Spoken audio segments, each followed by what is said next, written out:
कहानी का नाम चूहे का सपना। एक बार की बात है, एक छोटा सा चूहा था जिसका नाम था चुन्नू।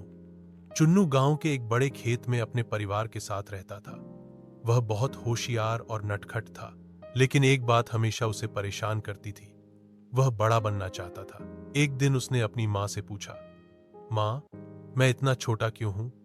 मैं हाथी जैसा बड़ा और ताकतवर बनना चाहता हूं। माँ मुस्कुराई और बोली, हर किसी की ताकत अलग होती है बेटा। तुम छोटे हो लेकिन बहुत तेज हो। चुन्नू को माँ की बात समझ नहीं आई। उसी रात उसने यह सोचते सोचते सो गया कि काश वह बड़ा होता। सपना देखते देखते चुन्नू ने देखा कि वह अचानक हाथी बन गया है। लंबे हाथ, बड़े कान और भारी पैर। उसे बहुत अच्छा लगा। वह इधर उधर घूमने लगा।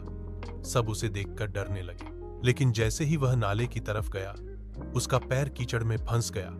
वह बहुत कोशिश करने के बाद भी बाहर नहीं निकल पा रहा था। तभी कुछ छोटे छोटे चूहे दौड़े आए और मिलकर उसे बाहर निकाला। चुन्नू ने देखा कि ये वही उसके जैसे छोटे चूहे थे। उसकी नींद खुल गई।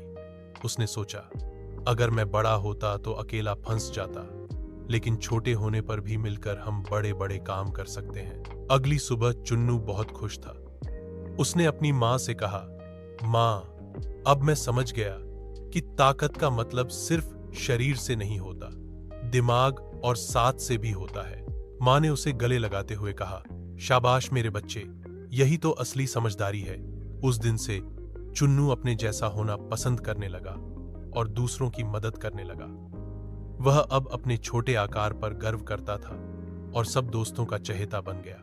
सीख, आकार नहीं, समझदारी और मिलकर काम करना ही सच